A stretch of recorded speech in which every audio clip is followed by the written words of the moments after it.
Check the mic and make sure it sound right, boys.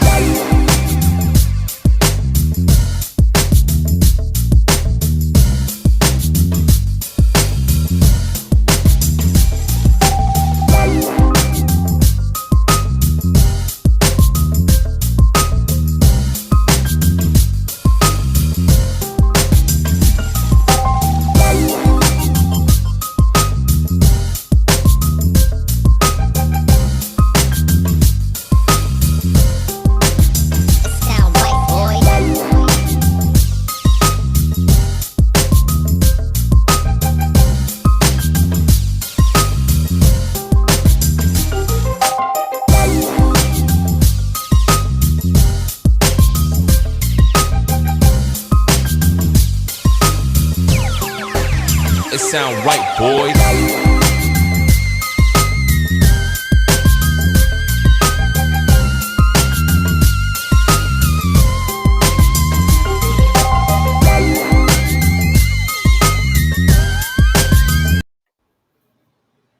Boom, boom, boom. What's going on? Hey, what is up?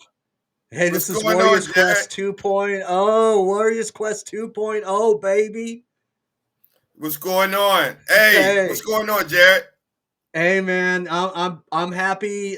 We've got a great new year starting, 2022. You know, we've got a lot of good, positive things going on, and I'm happy to discuss our topic tonight. We've got an all-star cast, a great ensemble. We've brought some Oh, all-stars to, absolutely, yeah.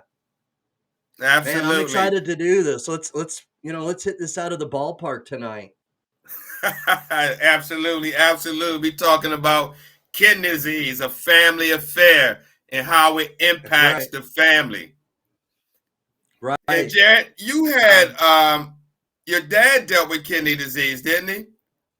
Well, my dad dealt with diabetes, but my my dad died of kidney cancer, so I think that's where some of the confusion lies. But he died of kidney cancer. Um, Okay, but uh, okay, but definitely kidney disease is in my family. I mean, I've got my older brother. Uh, I've got an older brother who has PKD, polycystic kidney disease. Uh, okay, Lisa Baxter knows what that is about. And I've got an uncle on my mom's side who has polycystic kidney disease. And then, of course, my sister-in-law. You know my sister-in-law, my twin brother's wife, who has kidney disease. So I've got different variations within my family structure where I've had kidney disease introduced to me, and right, right. it has different perspectives. It does. It's going to come at you in different ways. You know what I mean?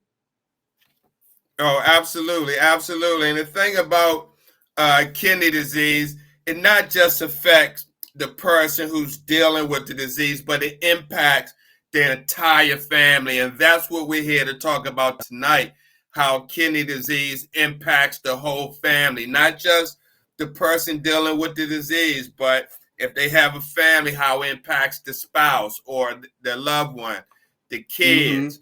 Um, certain roles are assumed. If the breadwinner is on dialysis, maybe the other spouse has to Yeah, pick up that there's an role. impact. Oh, Mm-hmm. absolutely, absolutely. So let's bring on our guests and see how they dealt with chronic kidney disease and how it impacted their family. Absolutely. We've got the lovely Lisa Baxter from the Lisa Baxter Show with us tonight. What's, And for what's going on, Transplant guys? Journey, we've got Jen Benson. All right. So, man, this is going to be great. I'm going to bring them on. Please give them a very, very warm welcome. Of course, VIP intro. Here we go. VIP time. Go VIP. VIP. Oh!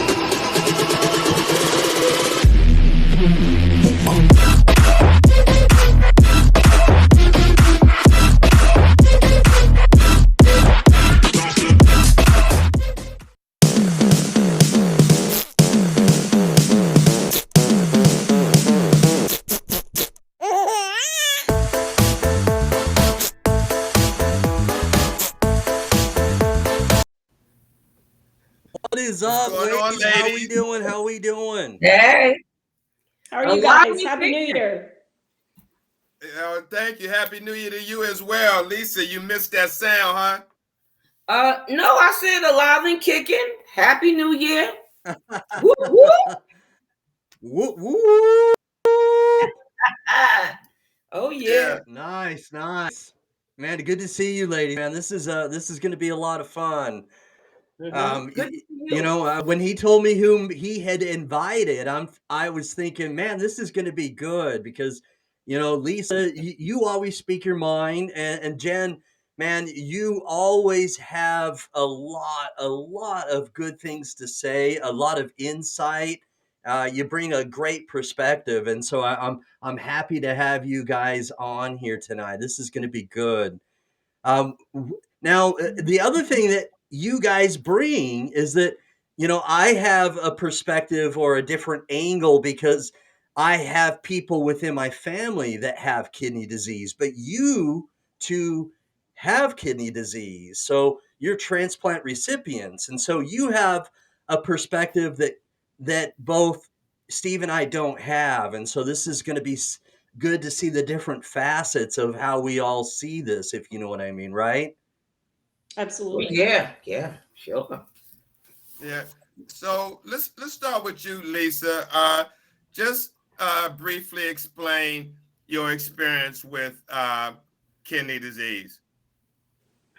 Well, kidney disease. Well, kidney disease, PKD is in my family, of course, and I have got PKD from my father. And it impacted us so much that 6 of my siblings became on dialysis, and some of the other family members just carried disease but never experienced dialysis. But because of this, we are so intertwined even more into each other's lives more than we have been. But I myself, because of that, had experienced 12 years of dialysis and experiencing 5 years, going on 6 this year, with my transplant, my kidney called Hannah. You know, so Hannah? yeah, that's what I call my kidney. I always call All her that. right. I like Even the it. doctors, everybody call it Hannah.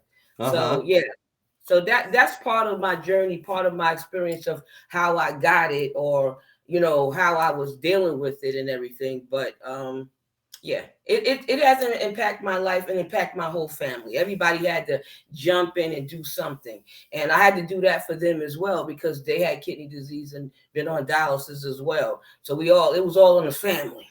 Right. Okay. All But right. you, Lisa, you were married when you dealt with this. So how did this disease impact your relationship with your husband? Um, who was the breadwinner at the time, and did roles have to change because he was your caregiver now, Ooh. and your husband? Tell us about that. Okay. Well, first of all, we was both breadwinners. We came in Okay. breadwinners together, and that's how we did everything anyway. But when I became sick, I was still the breadwinner. I mean, well, I was still a partner of the breadwinner, part of that. But I had to like slow down. But I was, I was still getting paid or did a little SSD money until I would take time off to, get the operations and stuff that I need for the kidney disease. But to be honest with you, also, when we found out that we were already engaged and about to get married, when I found out I had kidney disease, he could have ran for the hills, and my husband, he stayed for the long haul. You know what I mean? I tried to give him Uh-huh. a chance to run. The guy didn't run. Now I told him, okay, now sick That's him. a You know what I mean? yeah. So but he stayed with it. He just said, I believe God, and I said, I believe God too. And we were fine. And like almost 10 years went by, and then bam, I was on dialysis. And Mm-hmm. that turned things all the way upside down, because All dialysis the is one way of the turned things. upside down.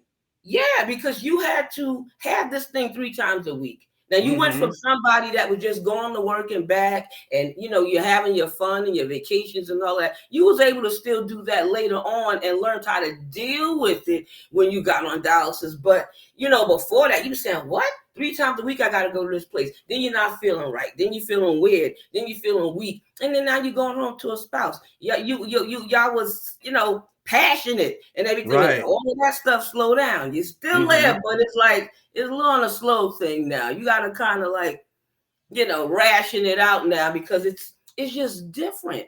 You know what I mean? You working hard, you're both working hard, and now this thing is in a way. And you got to fix it where it's not in a way, well, not that much in a way, or deal with it, push it over there to be able to do some of the things you want to do because it's there. And you're going to have to deal with it because it's there. And the days you don't go, sometimes it show up anyway. Some of the times you don't feel well on the day you ain't even there. It doesn't take a day off, huh? Yeah. This day should be good. And none of the, if I'm there 3 times a week, let me have the other days to be excellent. So it can interfere with that. A plan to go somewhere, maybe for a romantic night. Sometimes it interrupts that. You thought you had that energy, you found out it was not there. So so it interrupts. It does, and the family gets scared, especially the ones that don't know about kidney disease. They start looking at you. She do look a little darker. You start whispering, come on, your family do that. They act like they don't, but they do. They start talking about you. They say, wow, she don't drink. She go to church all the time, but her eyes look red like she had a drink or something. So your But the skin, your eyeballs. but the skin color changes though, right? Oh yeah, what? I didn't even notice it. Somebody said, "Oh, you changed." I said, "Girl, I ain't changed. Don't you come out?" And then I looked at me. I said, So I said, "Oh my God." So I saw a picture, and that gave me a rude awakening.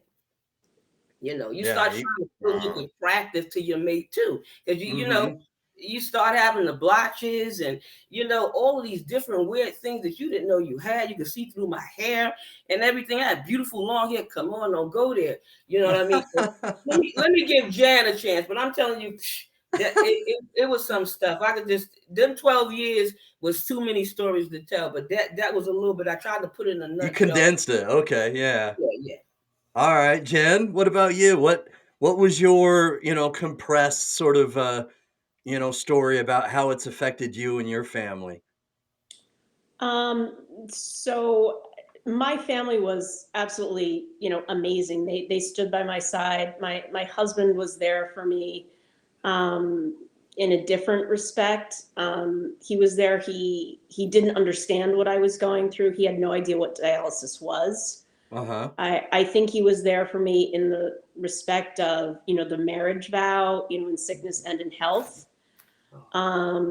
He created a lot of rift for me, though, only because he really was argumentative with my dialysis clinic. And my family had to smooth a lot of the rough edges. Okay. And it was my family that really stood by my side more so. They were taking me to and from dialysis.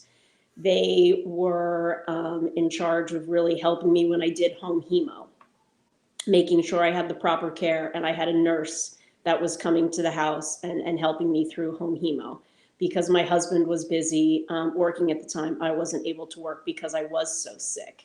Okay. And it was my husband's family that put a lot of pressure on me because he became the sole breadwinner at the time because I obviously wasn't able to work.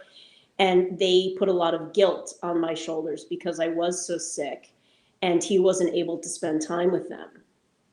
And they made comments like he was being held hostage in his own home. He was a prisoner in the house. And that created a lot of stress for me, enormous stress for me, because I felt that he wasn't living his life anymore. Okay. And it was incredibly stressful. Wow. You bring up a good point. Often, in fact, I was going to kind of ask that. I'm going to switch this around a little bit here. But when your worlds literally get turned upside down, and both of you talked about how, things change dramatically in your lives, and, everything from expenses to living arrangements, roles, so on and so forth.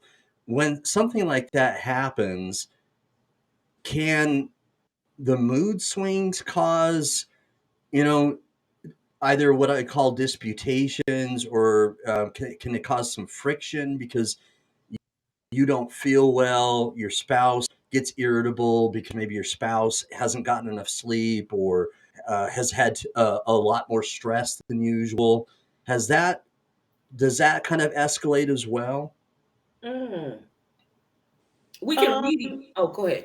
oh no, I was just gonna say, well, just putting everything out on the table because I think a lot of people know me. I'm like an open book with my story, and I really put everything out there because I think that's very important for You people for do, awareness and for stuff. sure. You know, the stress that my husband felt, and ex-husband now, and the isolation that he experienced, he turned to booze as a coping mechanism while Okay. we were going through the whole thing. All right. That was his uh, way Coping of mechanism. dealing. Yeah, that was his way of dealing with things. And Mm-hmm. he also didn't sleep. That was a real problem. So there was a lot of problems in that respect. And he had no outlets, only because his friends didn't know what we were experiencing, and he kind of closed up Gotcha. in a shell. So the mood swings were there. And then after the transplant, he expected me to heal instantaneously after my transplant.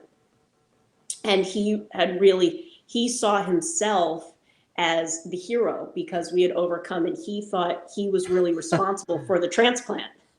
Uh-huh. Um, when in retrospect, it was obviously my donor hero that was responsible for me being where I was, and the surgeons and the medical team. And he really enjoyed this martyr role a bit too much Too after much. my transplant. Yeah. Um, and I wasn't having mood swings because I wasn't on steroids. I was just so grateful for being alive, thanks to my donor, and thanks to getting through what I had come through. I was just kind of pinching myself, and was just trying Right. to regain my strength and get back to living the life that I was now so grateful for being able to live. There was a Uh-huh. real that was going on. Yeah. Mm. Wow. Well, I appreciate you, Janet.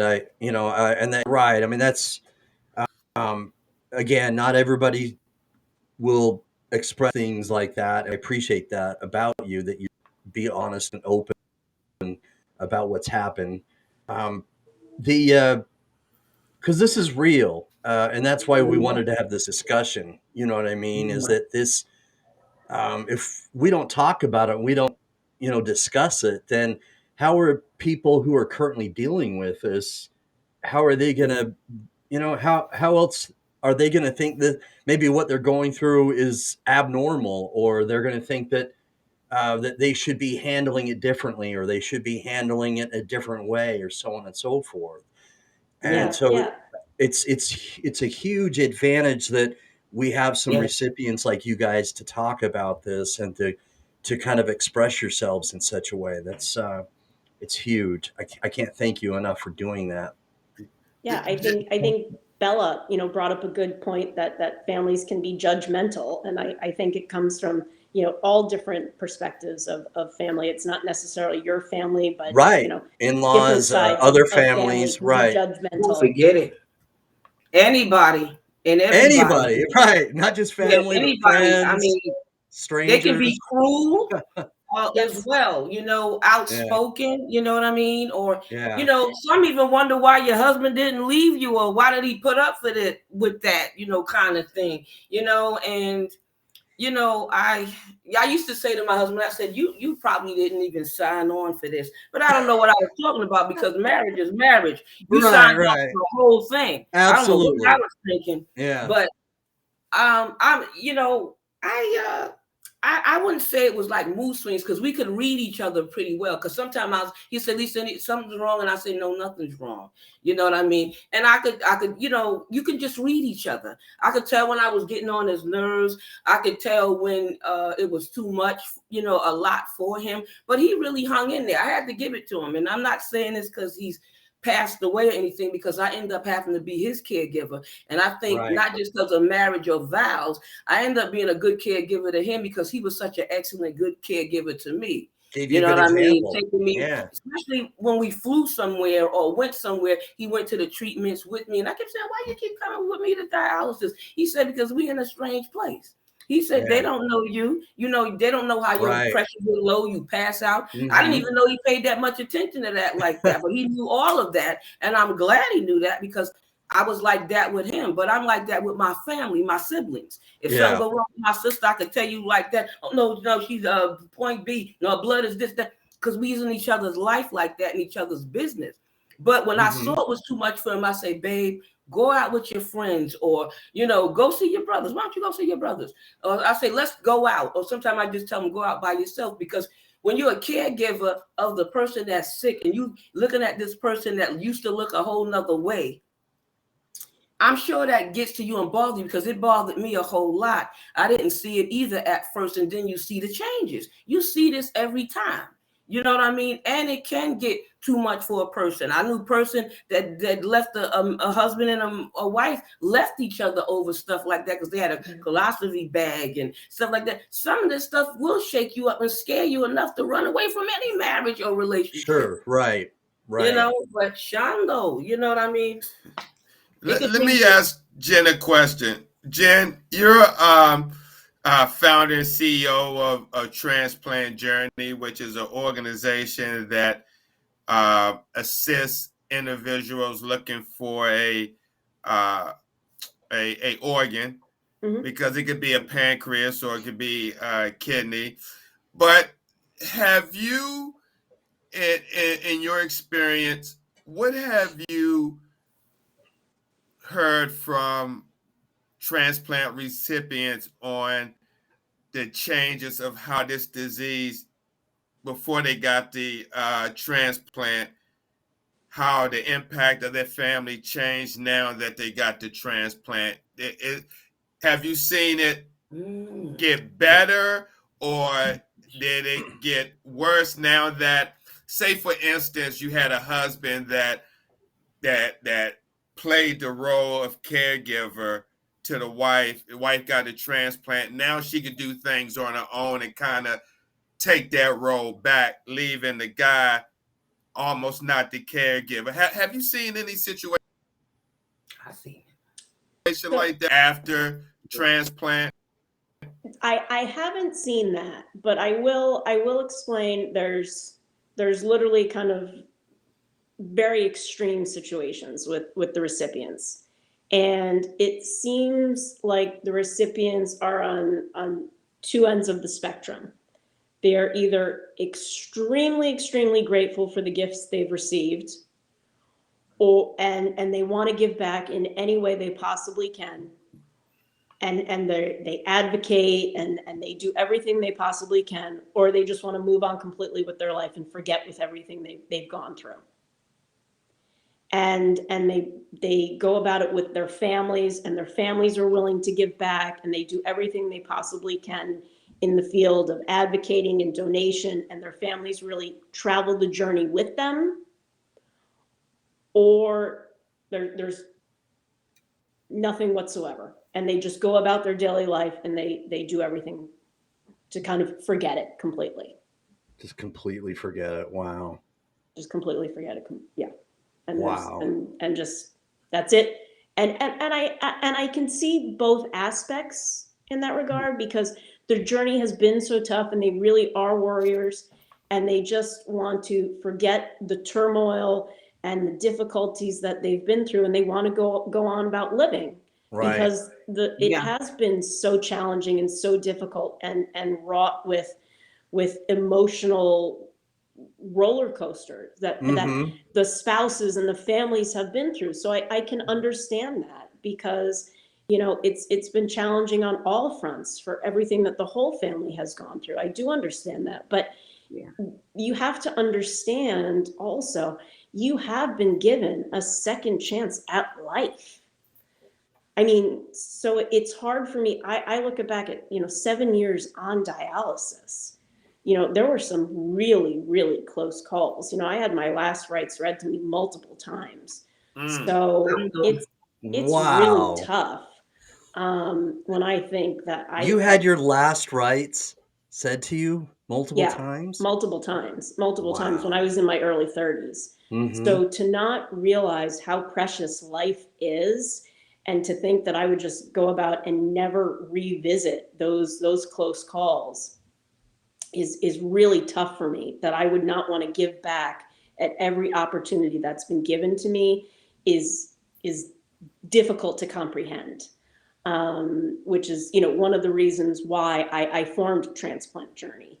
And I just want to go back and say to people, yes, I was very lucky that I had a supportive family that helped me get through the reasons I did. But there are so many people out there that are alone, that don't have this support system. And Transplant Journey is here for those people that don't have this support system. And we created a support group out there for those people that are alone, so that we can meet, and talk about those people that are alone. And we offer resources for you, and we will help you find the credible resources and help you navigate through this journey.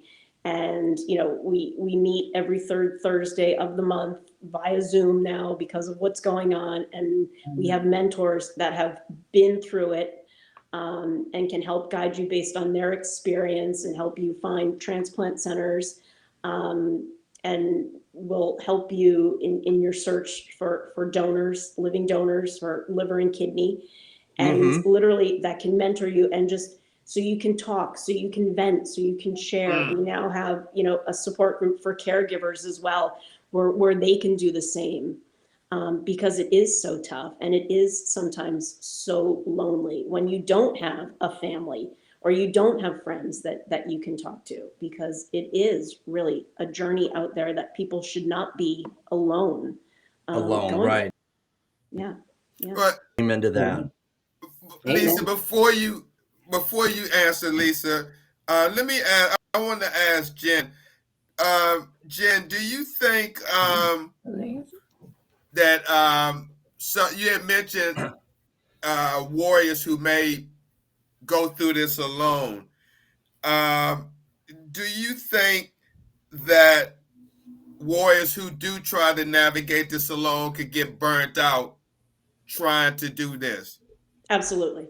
And become discouraged because they're by themselves. 100. And if that's the case, how can they kind of prevent that from happening, getting discouraged or burnt out if they are by themselves and don't have a support group? I mean, a support system like family. I think that's when you need to try and reach out. You need to pull yourself as best you can out of your shell. You need to speak to a doctor that you feel closest to. That's when you need to maybe reach to a transplant coordinator and say, what is available? Is there an organization that you think is reputable here? Is there a support group that this hospital offers? Is there a social worker I can speak to? Good point. That's when you can look on Facebook. We're on Facebook, Transplant Journey Support Group, transplantjourney.org. We're available. We'll help you in any respect. There are lots of support groups that are out there. TSO is another one that I'm a co-president with. That's great. And now, there are lots of support groups because of COVID, unfortunately, that are meeting virtually. So you don't have to leave the comforts of your home. Yeah. That's been the one blessing I can say Exactly. from Yeah. COVID out of all of this. Absolutely. That's good for people. The dialysis clinics for the kidney patients that are out there right now. You can speak to some of the social workers there that can help you. But burnout is a huge thing if you're trying to navigate this by yourself. All I can say is please do not try and do this yourself. It's very, very hard. It's lonely. And if you are feeling burnt out, reach to others, reach to friends. But the only thing I can say is people who haven't walked the walk themselves cannot relate unless you've been through it yourself. People will never understand unless you've been through a divorce. You're not going to relate to someone that's going through a divorce. Same thing, unless you've had a baby, you're not going to relate to what childbirth is like. It's Right. any situation like that. That's my own personal opinion, but that's how I feel people relate to things. Unless you've had a good piece of chocolate cake, you're not going to understand what a good piece of chocolate cake tastes like. And I do love me some chocolate cake. I had some last week. Wow. Hey, Lisa, you deal with resources. Now, talking about kidney disease and it being a family affair, do you see a lot of warriors hesitant on seeking out on accepting assistance to navigate through this disease? Do you see anybody like holding back from getting assistance, or are they taking advantage of the resources that you have established? What? They fight me on every end most of the time. I mean, you got your handful that said, "Oh, thank God. Oh, I just needed this. Oh, you're wonderful. Oh, my goodness." And then you got the other ones, who told you I needed help? I know that social worker didn't tell you, or that person in the dialysis and the, So sometimes you got to be crafty with posting it up or giving it out, or making multiple copies and having it available, all kind of stuff, because sometimes you have to be transparent and tell your story for them to trust you enough to take the resource. And you better tell them how the resource works. And you got to make it easy for them if you give it to them. So if I sent you to get, say, food stamps or any kind of extra money or something like that, or a stipend, I send you to Miss Janie. Miss Janie, I know Miss Janie gonna be nice to you. So I'm going to give you a name and a referral and everything to a person that's gonna really work with you. Because you go to some places and the people treat you like crap and terrible, and it really makes the person run away. But yeah, they do fight you on that help, because they get so angry about what they're dealing with and what they're facing. They don't want to be bothered or hear another lie or be bothered. They want to be able to control something in their life. If you giving them a resource, that's like you pushing something on them. They have to know that they need it.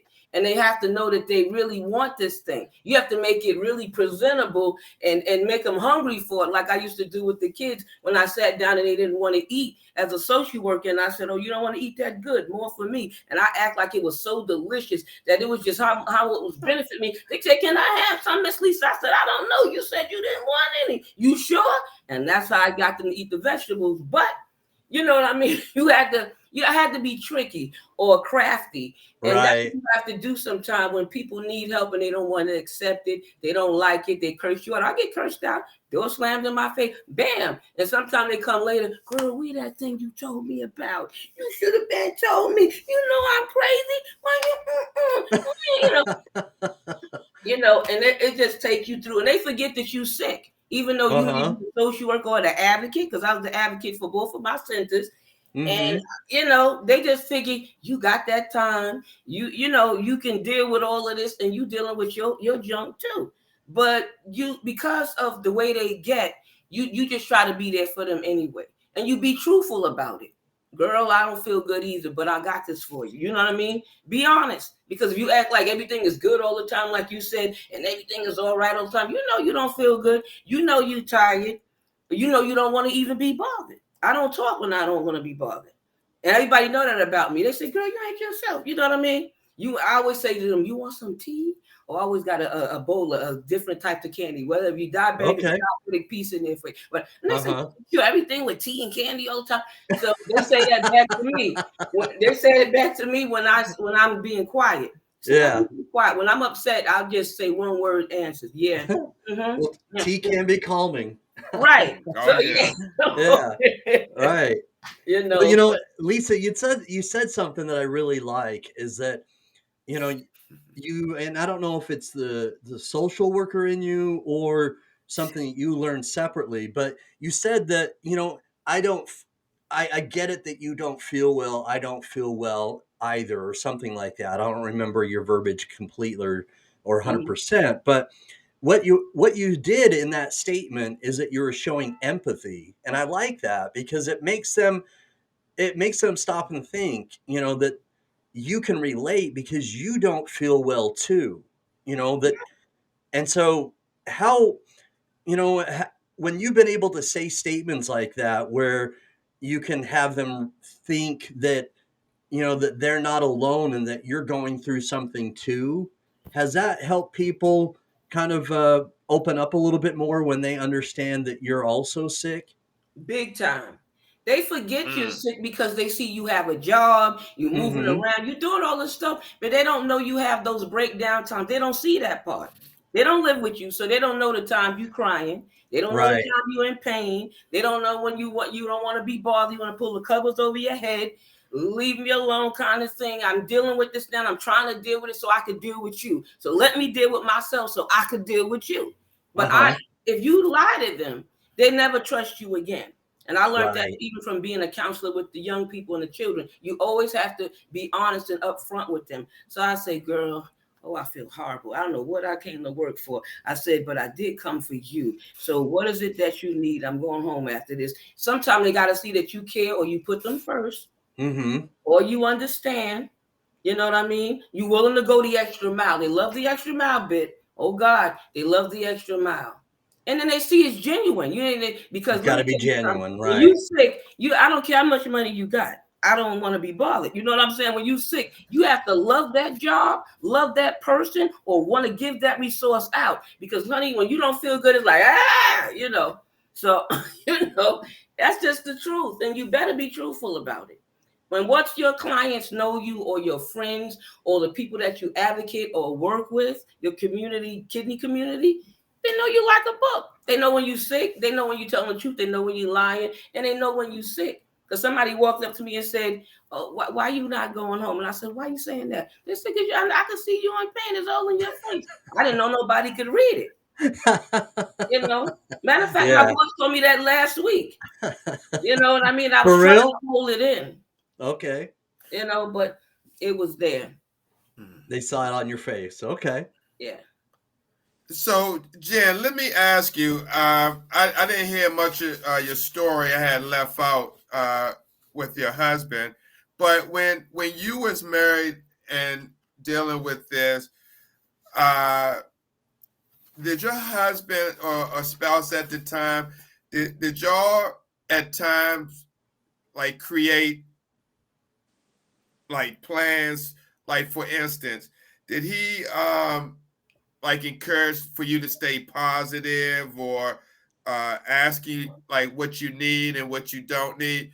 Basically, uh, was he there around the clock for you, um, or someone that was kind of hit and miss?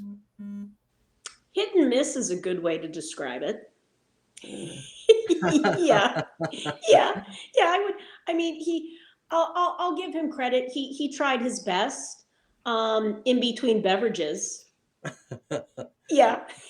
Like and like did he know like your health history? So if like say if he was in the room and you couldn't advocate for yourself or speak for yourself, did he know a lot about you to uh articulate that to the doctors or to the medical staff? No, no. He did not have the, how do I put this? He did not have the kidney awareness or the diabetes awareness training or education background to really know what to say, but he was an outspoken person. He was kind of the bull in a china shop.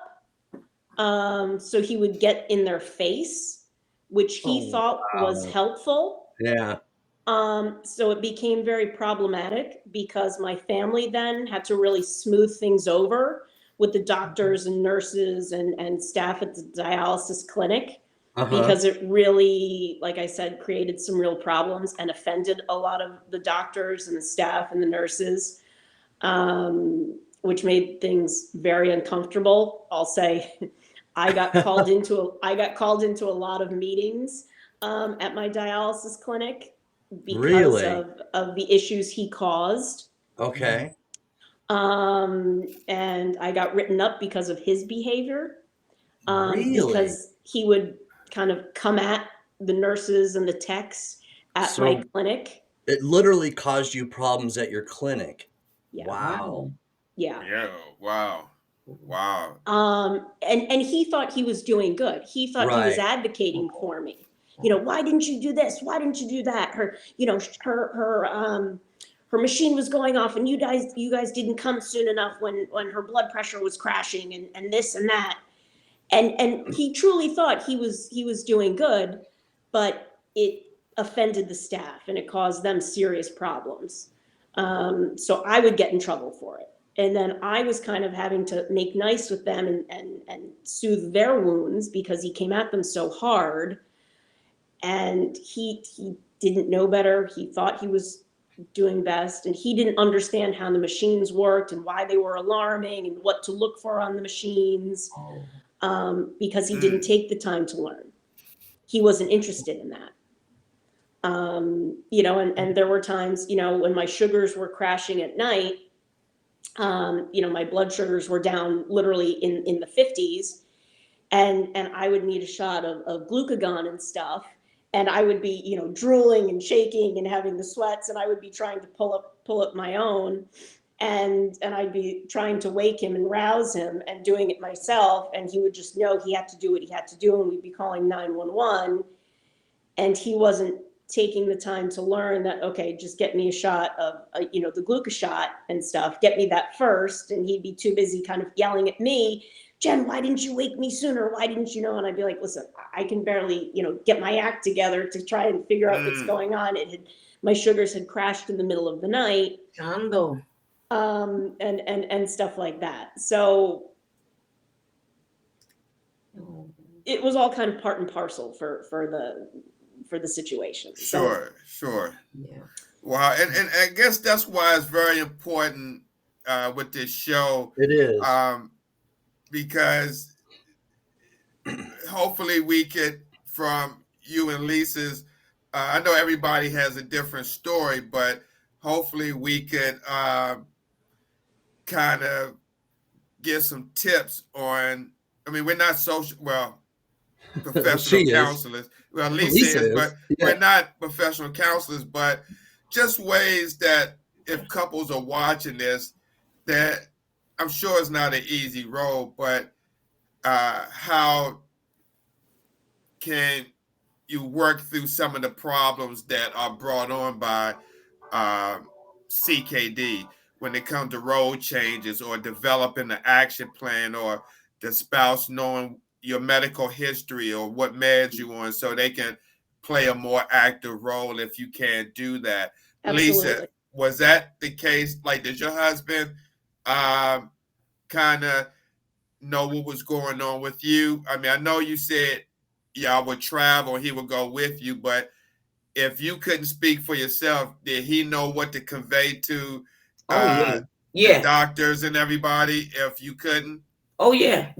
He had to know that. You know what I mean? I always used to say that before we were sick, I use this joke, but it's not really a joke. When I said, I want you to know how to pray. If you see the devil coming our way, you better pray him off me, kind of thing. I said, you need to start now while we dating. So when we really get married and all hell break loose, we'll know how to, help each other or pray for each other or be there for each other. So I don't know if that derived from that, but no, we both knew each other's medical thing, even, I don't know why we knew it, but we just always knew it. I know a social security number. I still know it. And he knew mine. So I don't know. Maybe we were just some crazy people together, but we thought it was important, so we did it. That's amazing. That's really special. Yeah. Wow. I miss him every day. Yeah. Yeah, I'm sure. So tell us, Lisa, how can someone who's watching this show that may be in the situation that you may be in, had a spouse, loved one that passed away while they're dealing with this disease. What helped you when your husband first passed away? What helped you move forward in dealing with this disease, knowing that you no longer had your husband to walk through this disease with you? Wow. Well, I'll tell you this. I used to pray and feel sorry for people that didn't have anybody when I was an advocate and I found out they was alone. That used to bother me for them. And then I ended up being that one. You know what I mean? The one that was by themselves or alone. But I thank God for my Christian family, my church family, and even my blood family. You know what I mean? They tried everything because they knew if something happened to my husband, I would crack or fall, and I went through. I had to go to counseling and everything for that. I guess because we were so close. I think it's because that we was close, Wow. But what you do is you have to be there for each other, because don't take the vows if you don't mean it, because so many Hmm. things can happen in the vows, because you come in, you're both healthy, you're both doing good, you're both wonderful and everything, and then something happened where one of y'all gets sick. You know what I mean? And then both of y'all end up being sick. And even when I was his caregiver, I still had a serious illness I was dealing with. You know Hmm. what I mean? So you have Right. to be strong. And at first, my husband didn't want a home attendant. He didn't want to hear nothing about a home attendant. So I was everything. You know what I mean? I took time off work to take care of him. I would have the dialysis early in the morning. It was a 12-hour day. Then go with him straight to chemo. And after that, it was 12 hours that went by. You know what I mean? And we would be both exhausted and both tired. And we owned property at that time that I thought we should, give back and go to an apartment. You have to adjust your life so much when y'all get ill. So it's good to be there for each other. It's good to know about each other and be honest. If the thing hurt or something get on your nerves, or if the medication is doing something to you, whatever it is, don't do it in silence. Don't do it in silence. You have people all the time do things by themselves and they think they're helping, because I don't want to be a burden to him. I figure, oh God, he got a sick wife. Why he don't need no sick wife? We trying to have babies, and I lost all of them too. You know what I'm saying? I said, oh man, he maybe needs somebody younger, and I was only 3 years younger. But I said that to say this: hang in there. You know what I mean? Don't give up. Be there Right. to the end for the person, because they do deserve that. They do deserve you to be there for the end, whoever goes first, whoever died first or leave first. No, it's not easy. And people get on me all the time, oh, you're not dating. Why you not dating? It's almost 7 years. It's almost 7 years. You know what I mean? But you don't find a diamond like that. Matter of fact, he really found me. I didn't find him. He found me. And he that findeth a wife findeth a good thing. I was his good thing, but God knows he was my good thing. He was my good thing. So you got to help each other through this illness. It's sickness and health is a real thing. It's in that Hmm. vow. So remember, I said it. Don't take it if you don't mean it. Because if you're going to run, because some stuff is scary. You know what I mean? You might have to wash him up. I had to wash my husband up, lift him, pick him up, even with my dialysis arm. You know what I mean? With my fistula, could damage it.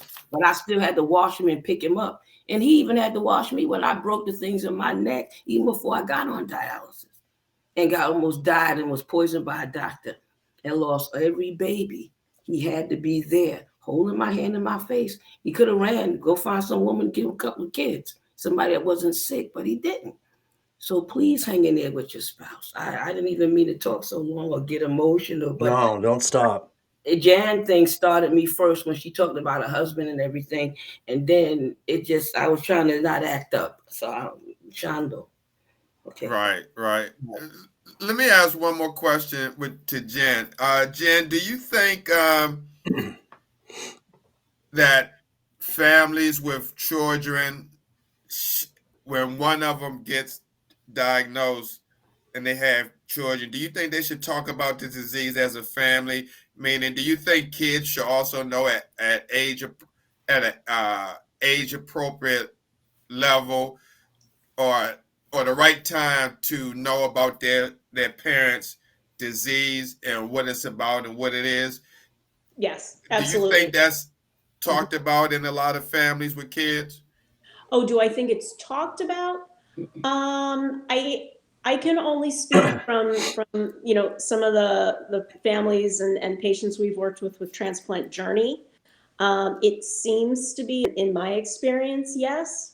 And I would say also, I do think it's important that it is, only because I think kids will pick up on it if it's not and it's tried to kept secretive. I think kids absolutely pick up on that because kids are sponges. And I think Yes. kids can be very instrumental in working as kind of motivation for whoever the parent is, and in getting them to follow the diets and get them to dialysis, get them to work hard, get them to push through things and to meet goals and to strive for like a better lifestyle, strive them to push when they're feeling down, to really work for things and to kind of reach for the stars in terms of when they're feeling down and to reach for better things in life. So I think those things are really key in family life. I know, for example, one of our patients who was just recently transplanted, actually on the 31st, fantastic news. Nice. That is Um, fantastic news. Yep, his kids were huge. They helped putting like a menu on the fridge, and Really? for the renal diet, and when his dad kind of tried to sneak things, they'd be like, "Dad, I don't think you can have that. There's phosphorus in it." Or there's Oh, potassium that's in that, Dad. amazing. Are you sure you should be having that? So I think it's really important that the family's involved in all aspects of that. So I think the family definitely needs to be involved, like I said, and I think it's really important that the kids know, and like I said, they can be really instrumental on all aspects of that. Yeah. Yes. Awesome, awesome. Good feedback. Very good feedback.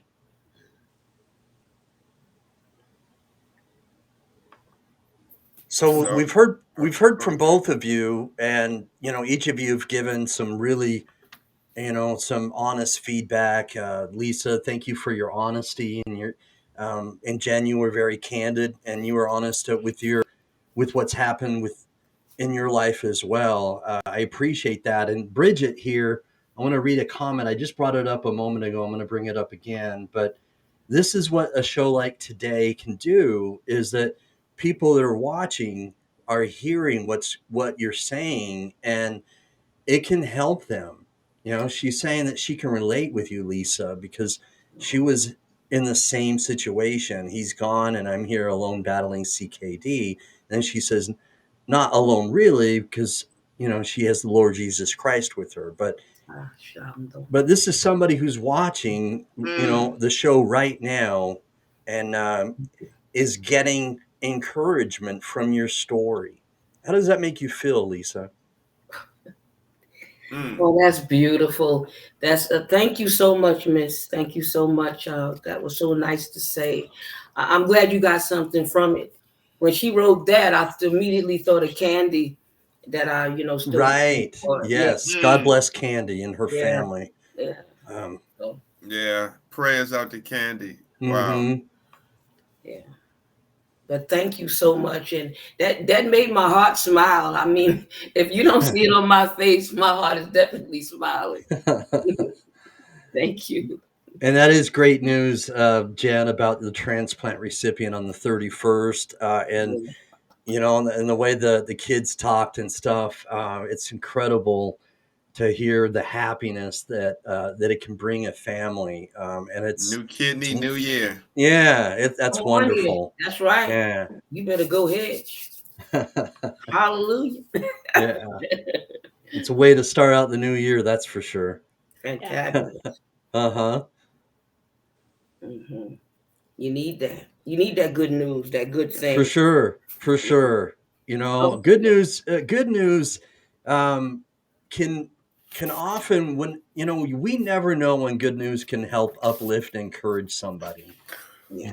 You just never know what someone's going through, and good news can make someone's day, it can make someone's week, and it can give them help when you don't know that they need help. That's so true. That's so true. You know, we've had some great comments from Harold Stelwag, and he gave some information about Donate Life. Uh, Federico's been watching. I want to give a shout out to Federico, Federico. Yeah, I will, donor Federico. and Yeah, donor Federico. and kidney warrior himself, if I'm not mistaken. He's still looking for. He still is on dialysis, right? I believe so. Yeah, and Harold's a mentor with the transplant journey. He's a kidney and pancreas transplant recipient. all right, all right. Well, Oh, thanks for all your Harold. lovely comments Woo-hoo, tonight, woo-hoo. Harold. Oh, thank you, Harold. Thanks, Wow. Nina, as well for your comment there, Nina. Nina's watching from Utah. She's been on my show, the Warriors Quest show. She's a lupus warrior. Hey, Nina. So, Jen, again, can you tell us when your group meets? Sure. It meets on the third Thursday at 8 p.m. of the month. And we also have a caregiver support group meeting. That's we're working on the details. It was just meeting once a month, but we've had some requests to meet on the second. I'm sorry, wait, let me check because we've just changed it on the first Monday and third Monday of every month at 8 p.m. as well. And you can find the link for that on our Facebook page, Transplant Journey. Okay. All right. Please That's go to that. awesome. Yeah. Wow. Yeah. Can I say one thing? Sure. Um, if you're out there and you would like to do a workshop and maybe you don't live in New York or maybe it's too far for you, there are workshops out there online that are excellent, and they're nutrition ones, and they're ones that you get certificates for, some to get your finances in order, Right. to know how to save and budget. You can email me and I'll make sure everything is good with that if you like. That's lisa.baxter@dciinc.org. I work for Rise Up East New York, Dialysis Clinic Inc. I would say Centers Inc. Incorporated. So I do a lot of give out a lot of workshops and work well with the community and even communities in other places and countries. So this is free also, so you don't have to pay anything. Tired of being in the house and the COVID is getting to you. There are many more workshops where that came from bullying, you name it, there's a workshop for it. So there are a lot of excellent ones. So feel free to reach out and I'll give you the hookup. Nice. Yes, you will. You are very good at getting back to people, and you're excellent at giving resources. Thank you. You're welcome. Thank you. Mm-hmm. All right. So we've got, also I want to give a shout out to Jennifer Cervantes. She's been commenting and watching. Thank you for your support. Yeah, thank you, Jennifer. Thank you, Jennifer. Now, this has been a very informative show, Jared. I'm glad we were able to do this, and look forward to coming back with great topics and great guests. What's going on, Jen? I'm just Yeah, I saying want to. hi, I'm just saying hi to Milton. Yeah. Milton, I Milton is left a that up heart for a and moment. liver recipient and also a liver No. donor. Oh wow, that's Hey, Milton, awesome. woo-hoo. Awesome.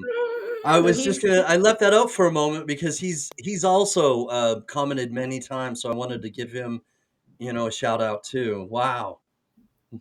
multiple. Wow. he's a donor and a recipient, so it's Yeah. kind of a Bless rare his life. breed. Yeah. Rare breed. So we got to give him a big Wow. Absolutely. Mad props. Yes. And Excellent. he's part of Thank you, Transplant Milton. Journey. Yes.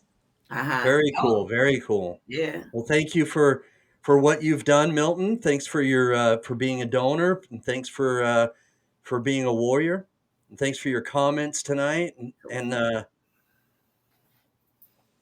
All right, we are a true team of warriors for a great cause. Amen to that. Amen to that. Hallelujah.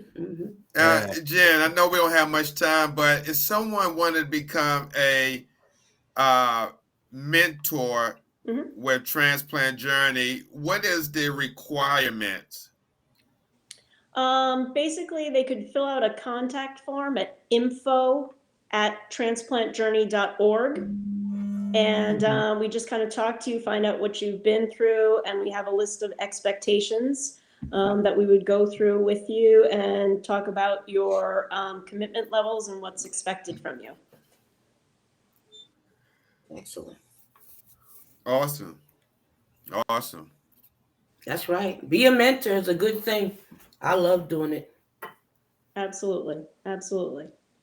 It's just a give back from what you've been through in your experience after going through a transplant. Excellent. It is Yeah. excellent. You do terrific work.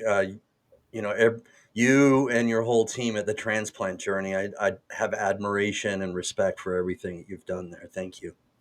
Wow. Absolutely. Mhm. Absolutely. Like I said, so grateful. Life is so precious. It Uh, is. And I have built it and I'm still working on building it after everything we've all been through. So Look, we got Gene. Gene's commenting. Ah, Gene. there we go. Gene Bean. That's right. Gene Bean. I like that.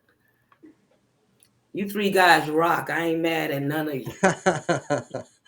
Well, Lisa, you've made this rock tonight. We really appreciate. Both of you, Jen, Lisa.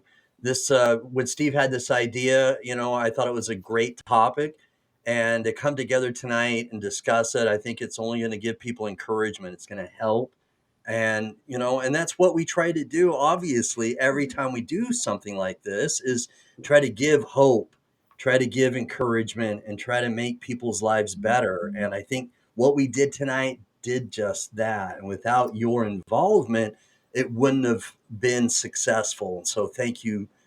Thank you very much for coming on and doing this, because, we're stronger together. We are. And when we come together for something like this tonight, we can make something magical happen. And I think something magical will happen. And I think we're going to be able to uplift, encourage, and give hope to others.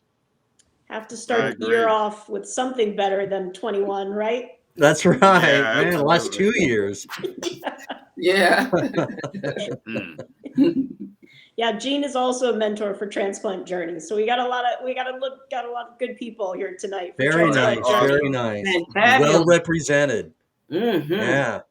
Very cool. And a lot of your mentors, the good thing about this is a lot of your mentors have that experience. So if someone, when I say experience, been through the transplant journey Mhm. or is in preparation to get a transplant, Yeah. but they're able to relate and empathize with someone who reaches out to Transplant Journey for maybe like moral support, correct? Absolutely. Yeah, that's what it's really based upon. Mm-hmm. Yeah. Awesome. That's what we need. Yeah. We do. Mhm. Yes, we do. That's I what we like what need. Gene just put here. Happy New Year, and praying for a miracle donor for all those waiting and wanting. Oh, yes. Yeah. All Really right. Well, what we're can't going to talk it till do. you've walked it. Exactly. Yeah. What we're going to do is, I've got this sort of whimsical, it's going to cover up, most of me and Steve, maybe, or most of Steve and Lisa, but it's shout out time. So sorry about putting my hand on your face there, Steve, but it's shout out time. All right. So, I'm Use gonna, yeah. So Lisa and Jen, I'm gonna let Lisa go first. I'm gonna let you do your shout outs, and I'll let Jen do the same thing. It's shout out time. Whom would you like to shout out, Lisa? New Life Cathedral in Brooklyn, New York. And my family, all of you, Sito, Tawana, Tashana, Rimithair and Yolanda, Wendy and Taryn, I love you all. Bless your life. Whoop, whoop. Whoop whoop! I love it, love it. All right, Jen, you're up. Shout out I just want time. to shout out to all those people who are affected by COVID right now, those who have been affected by COVID, and to everyone who is going through COVID, hoping, healing, that you're adjusting and everyone gets healthy and we can get past this and move forward. Amen. And best wishes to everyone in 2022. Amen. Amen. Amen. Oh, absolutely. Good stuff. Beautiful. All right, I'm gonna go, and then I'll let Steve shout out. I want to shout out. I want to shout out everybody who's commenting. Everybody who's commented tonight: Milton, Bridget, Nina Jensen, Harold. I want to shout everybody who's commented. I'm going to leave some out. Joellen McFall Knight. I try to look through here to make sure I got everybody, or Lisa Gee. Everybody who's commented, everybody who genuinely supports us and gives us shares, engagement in any kind. I want to give a shout out to all you. And then, of course, all you for coming on tonight. Like I already have shouted you out, Lisa and Jen.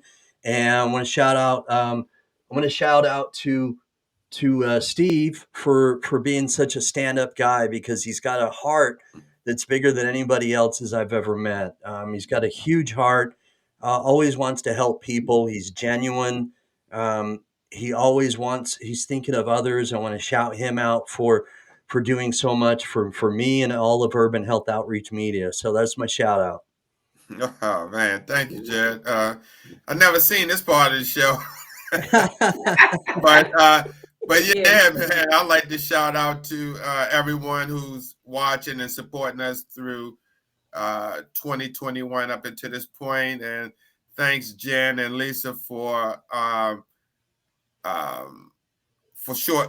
such short notice and coming on this show and adding value to the conversation. And also want to just give a shout out to my daughters, my daughter in Texas, my daughter here, my grandkids, my mom, family, and everyone that's supporting the Urban Health Outreach Media family. And also just like to thank just my new TikTok follower family that really support my content on there. I'd like to thank everyone. The 25,000.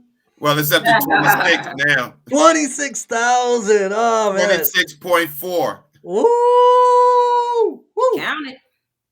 Wow. Yeah. Thank you guys. Yeah, and a important.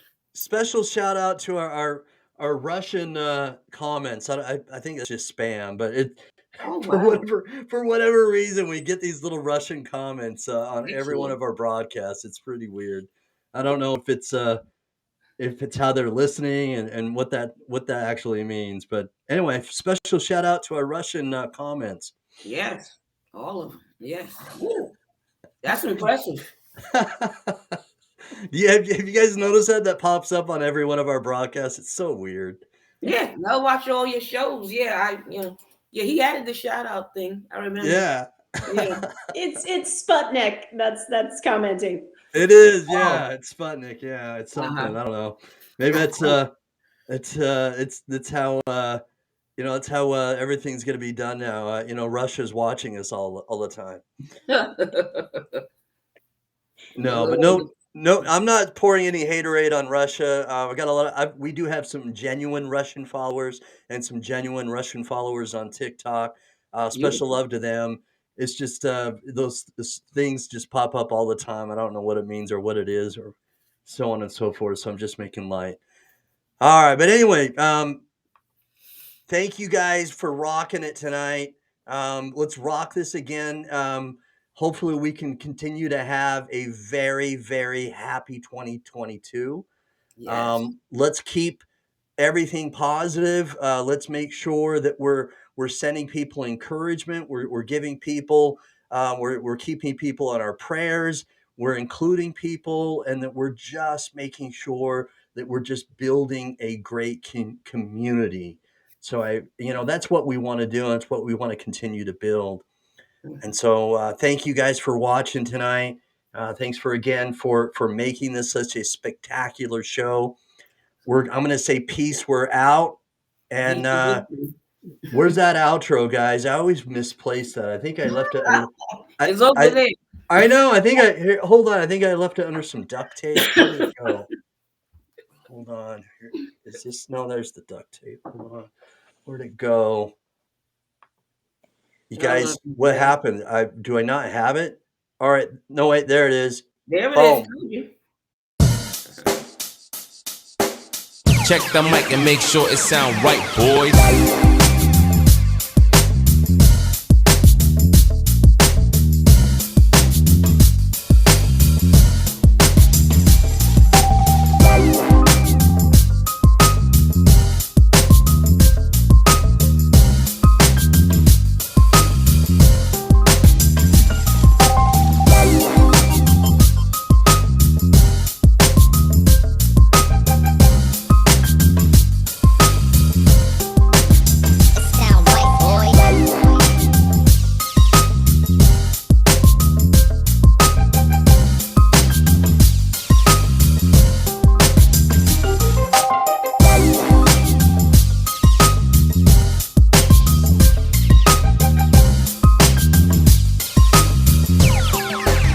It sound right, boys.